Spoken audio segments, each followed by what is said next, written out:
Hi guys, welcome to Drawing Club. Today we're drawing many mushrooms. Here are our many mushrooms, and to draw them you will need a pencil, and maybe an eraser to erase any mistakes, and a pencil sharpener to sharpen your pencil, and a black marker or a black pencil crayon to outline with at the end, and maybe some color markers or some pencil crayons to color them in with.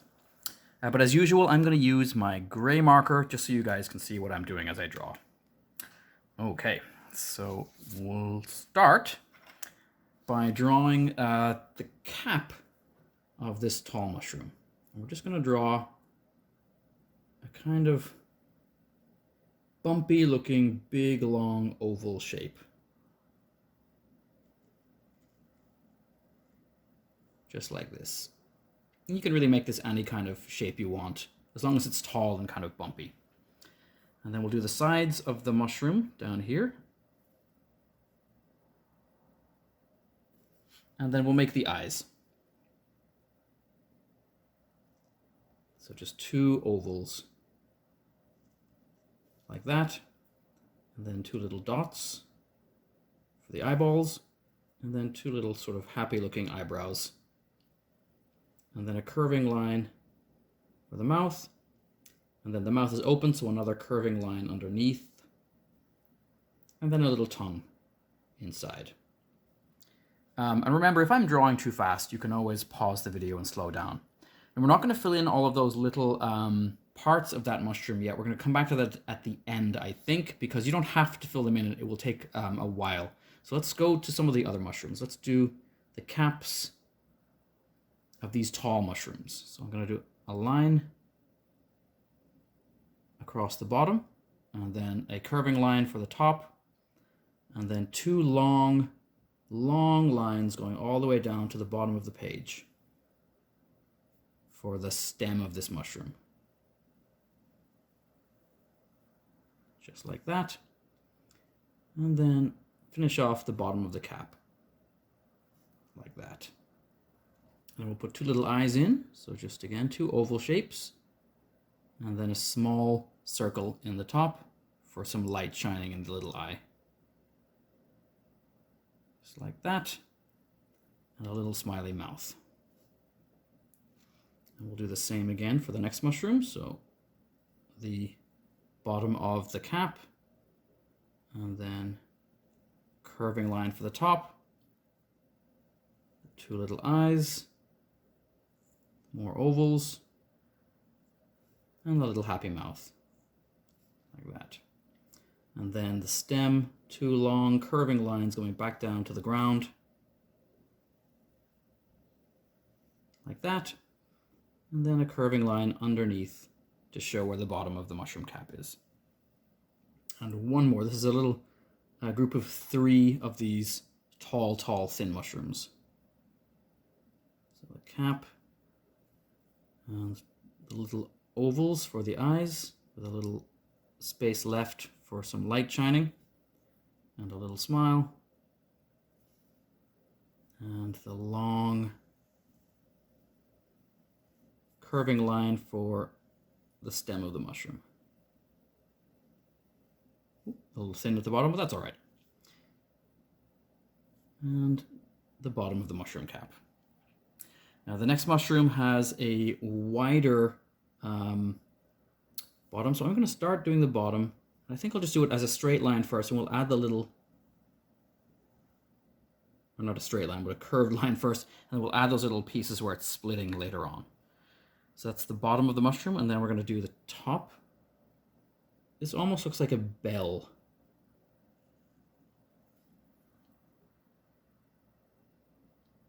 Just like that. And then for the stem, some lines coming down to the ground. And then I've given this mushroom one smaller eye and one bigger eye. He's looking a bit worried or confused or nervous about something. So he's got these two different shaped eyes, and then a kind of a zigzaggy up and down mouth. Just like that.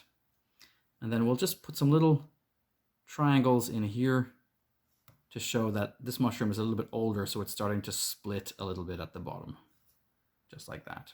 And then another zigzag right in the middle of the stem, and a few straight lines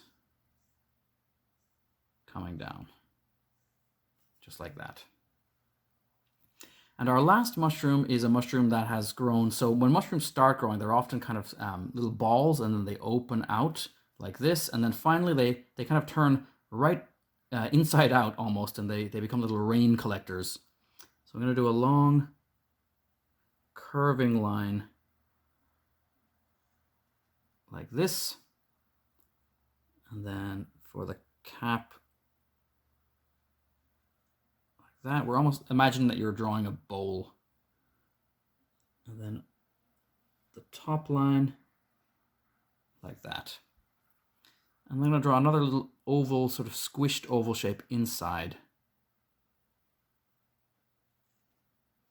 which might be collecting some rainwater or something. And then 2 curving lines for the stem of this mushroom. And again, 2 ovals for eyes, and then smaller ovals for the eyeballs, and then kind of happy looking eyebrows and a little smile, just like that. And then I'm going to put some lines to show, these are called the gills of the mushroom, and they are usually hidden underneath, but this one has turned inside out so we can see them. So there we go. There's the gills.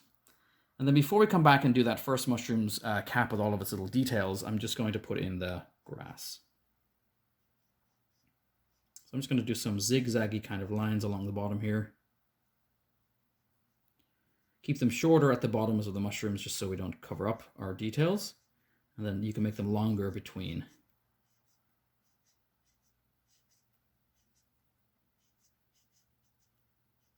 And shorter again at the bottom of this guy. A bit longer between. And then getting a little bit shorter again. And I don't have to be very precise or exact with this. I can just kind of make them whatever shapes I want. Okay.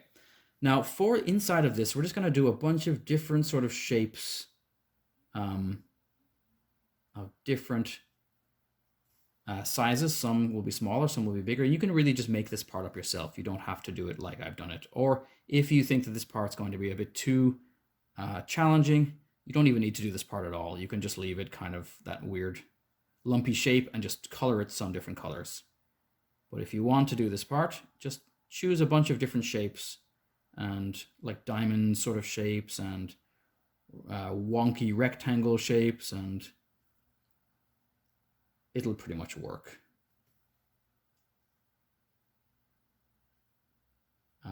I do not remember the name of this kind of mushroom, but these kind of mushrooms do exist that have all of these. They're holes basically inside the top of the mushroom, and they look very cool. But I'm just going to draw a whole bunch of different shapes quite quickly inside here.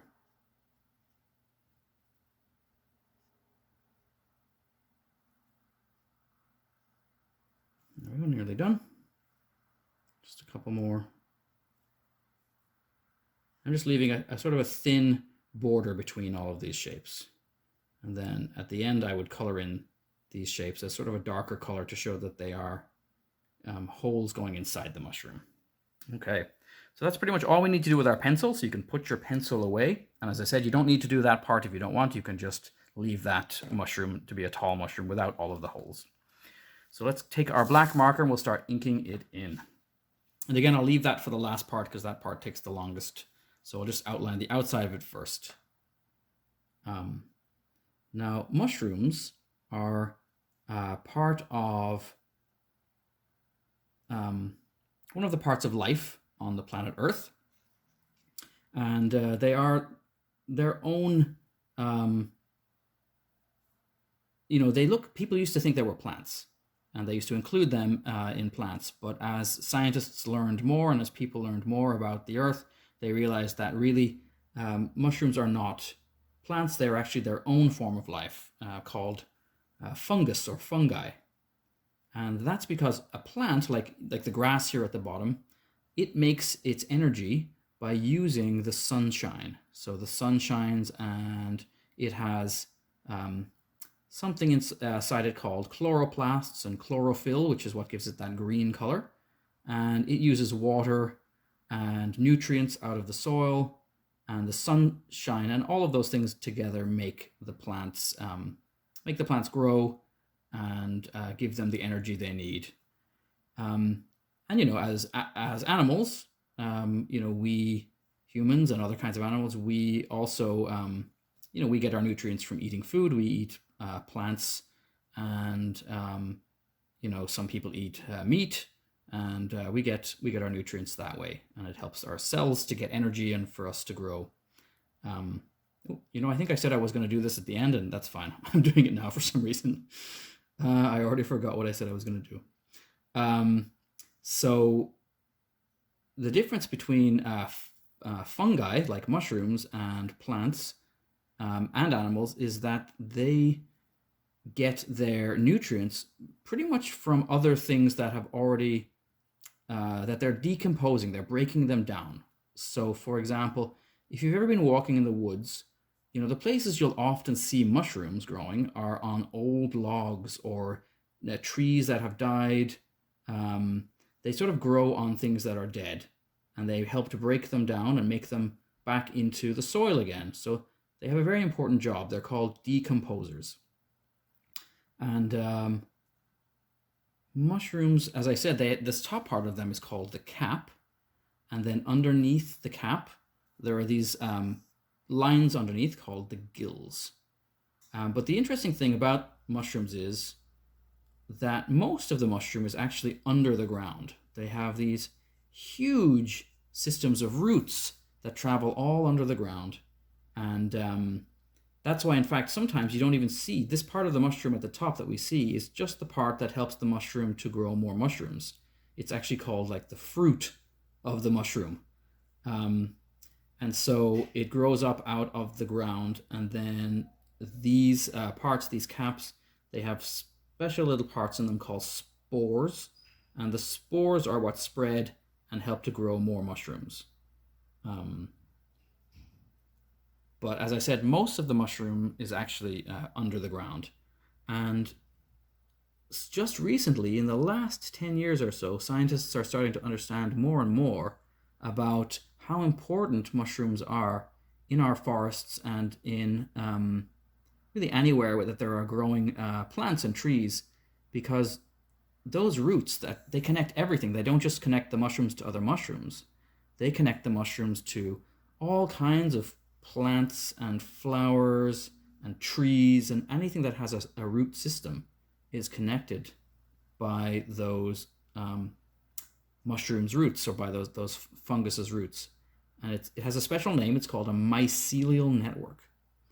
And it's kind of an amazing thing because it's like the internet of plants. And so what it means is that plants can actually communicate with each other information about things that could be dangerous to them, threats, like certain kinds of insects that like to eat trees, or it means that the one tree can speak to another tree using this network of roots and funguses, and tell the other trees that you need to be careful, you need to do some things to protect yourself because there are insects attacking me, and so you might need to take some special care. And the scientists are discovering more and more about this right now and studying it more and more, and it's pretty amazing. There you go. So these are long, thin standing mushrooms. Now, mushrooms are actually mostly made of water. They are 90% made of water. And the times that you'll see mushrooms, especially, is after it rains. And so if you ever go for a walk in the woods or even sometimes in a garden, or if you have if where you live there's some grass, after it rains, that's when you'll often see mushrooms kind of pop up out of the grass. And so they are, like I said, they're actually mostly made of water. And they come in all kinds of shapes and sizes. Some are very, very big. I don't know if we have them here on Prince Edward Island, but I know in Ontario I used to sometimes see these giant puffball mushrooms, and they were like the size of a volleyball. And you just find them sitting in the woods, and it was a really cool and strange thing to see. I once thought somebody had kicked a volleyball into the woods until I got closer and was like, oh my goodness, it's a giant, huge mushroom. And some are very small, and some are very tall and skinny, and some are like little round buttons. You'll find them growing on trees. I always think some of them look like kind of strange noses that are growing on the trees. Went a little bit over outside my line there. That's okay. And they come in all kinds of different colors as well. One of the important things, though, to know about mushrooms is that some of them are very poisonous. And so that means you should never, ever pick a mushroom and eat it. The only time you should ever eat mushrooms, because mushrooms are very good food, some of them, of course, are not poisonous. Some of them are very tasty, and they're actually very good for our bodies in lots of different ways. But you should really only ever eat them if your family gives them to you, because then you'll know that they're safe to eat. But you should certainly never pick a mushroom off of the ground or off of a tree and eat it, because you just don't know. And some of them are extremely dangerous. When another kind of fungi, which are not exactly the same as mushrooms, but they are also fungi, are molds. So if you've ever seen like an old gross piece of bread that grows all that green stuff on it, that is also a kind of fungus. And when I was a grade 6 teacher last year, my grade 6 class were studying different kinds of life, and we were studying funguses. And so we put a bunch of bread into little plastic Ziploc bags, and some of them we left the bread dry, and we left them in sunny places, like near the windows. And some of the other bread that we put into the bags, we wet it first with a little spray bottle of water, and then we put that bread into dark places. And after a week or a few more days than that, we went back to check. And the bread that we had left, I should say actually, we rubbed the bread around in the dust a little bit too, just so we could pick up anything that it might want to grow, any spores that it might want to grow. So anyway, after a week and a half or so, we went back and checked, and the bread that we had left in dark places, and the bread that we had wet, had grown all kinds of disgusting, different colored, like greens and yellows and blue molds, and it smelled awful. But it was very interesting. We took lots of photographs of it and examined how it had grown and what had grown on the bread. Okay, and some mushrooms even glow in the dark. They are bioluminescent, just like the fireflies, which I also think is pretty amazing. So that is our many mushrooms. I colored the mushrooms different colors. You can color them any colors you would like. All right. Thanks so much for coming today, and I can't wait to see you guys next week.